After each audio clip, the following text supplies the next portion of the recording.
Di ba naggamit ka tikman?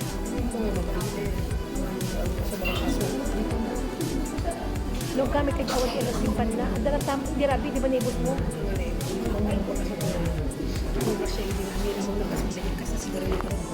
Ikas mo na yun.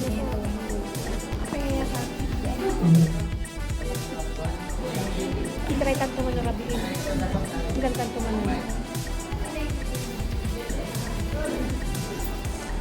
Inuulit ko po, magandang gabi po sa ating lahat.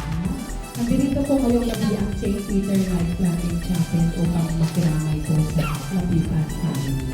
So ating po muna babasahin ang mula sa invocation, awit 145 verse 7 to 21. Ang Panginoon ay matuwid sa lahat ng daan at mapagbiyaya sa lahat ng magawa. Ang Panginoon ay malapit sa lahat na nagsisitawan sa Kanya, sa lahat na nagsisitawan sa Kanya sa katotohanan. Kanyang tutuparin ang nasa nila na nangapatakot sa Kanya. Kanya rin didinggin ang kanilang daig at ililigtas sila. Iniingatan ng Panginoon ang lahat na nagsisiibig sa Kanya, ngunit lahat ng masama ay inipunan niya. Ang ating bibig ay nagsasalita ng kapurihan ng Panginoon at purihin ng lahat na laman ang Kanyang banal na pangalan, magpakailan kailan. Muli po, magandang gabi po sa ating lahat. Nandito po tayo ngayong gabi upang ipagdiwang po ang naging buhay ni Ma'am Violeta. Upang alalahanin at magpaalam po tayo sa kanyang lutusan, hihilingin ko lang po ang konting kooperasyon at kapahingikan po ng bawat isa upang maging maayos po ang ating pagbibigay tunay para po sa kanya. Maaari po bang hilingin na umayo po ang lahat upang mag-alam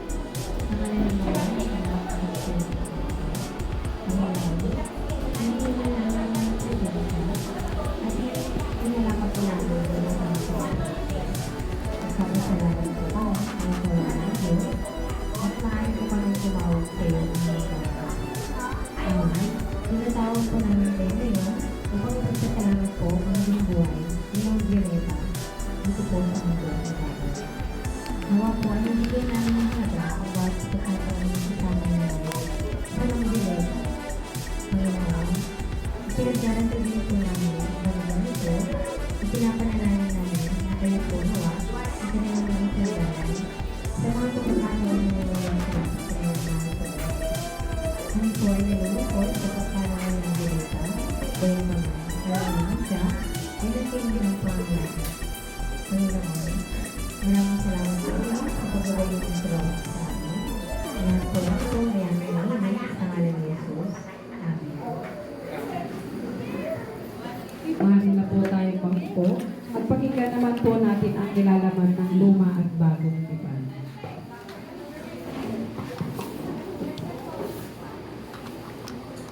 Pagbasa mula sa Bagong Tipan, Ecclesiastes chapter 3 verse 1 to 11.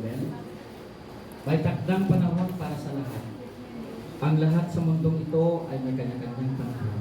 May kanya-kanyang oras. Ang panahon ng pagsilang at panahon ng pagkamatay. Ang panahon ng pagtatanim at panahon ng pagbunot ng tanim. Ang panahon ng pagpatay at panahon ng pagbabagaling. Ang panahon ng pagdiba at panahon ng pagtatayo. Ang panahon ng pagluha at panahon ng pagtawa. Ang panahon ng pagluluksa at panahon ng pagdiriwang. Ang panahon ng pagkakalat ng mga bato at panahon ng pagtitipon sa mga ito. Ang panahon ng pagyayakap at panahon ng paglalayo. Ang panahon ng paghahanap at panahon ng pagkawala niyon. Ang panahon ng pag-iingat ng isang bagay at panahon ng pagtapon. Ang panahon ng pagpunit at panahon ng pagtahi. Ang panahon ng pagtahimik at panahon ng pagsasalita. Ang panahon ng pagmamahal at panahon ng pagkabuot. Ang panahon ng digmaan at panahon ng kapayapaan. Ano ang mapapala ng tao sa kanyang pinagpaguran? Alam ko na ang itinakda ng Diyos sa tao. Iniaangkot niya ang lahat ng bagay sa tamang kapanahunan. Ang tao'y binigyan niya ng pagnanasang alamin ang bukas, ngunit hindi binigyan ng pagkaunawa sa ginawa ng Diyos mula sa pasimula hanggang sa wakas. Mga kapatid, Nais namin malaman ninyo ang katotohanan tungkol sa mga namatay na upang hindi kayo magdalamhati tulad ng mga taong walang pag-asa. Dahil naniniwala tayong si Jesus ay namatay at muling nabuhay. Naniniwala din tayong bubuhayin ng Diyos ang lahat ng namatay na sumasampalataya kay Jesus upang isama sa Kanya. Ito ang katuruan ng Panginoon na sinasabi namin sa inyo. Tayong mga nabubuhay pa, tayong mga natitira pa hanggang sa pagparito ng Panginoon, hindi mauuna sa mga namatay na. Sa araw na iyon, kasabay ng malakas na utos, ang tinig ng arkanghel at ng tunog ng trompeta ng Diyos, bababa ang Panginoon mula sa langit. Ang mga namatay na sumasampalataya kay Kristo ay bubuhayin muna. Pagkatapos, tayo namang mga buhay pa at natitira ay titipunin sa alapaap kasama ng mga binuhay upang salubungin ng Panginoon sa ipapawid.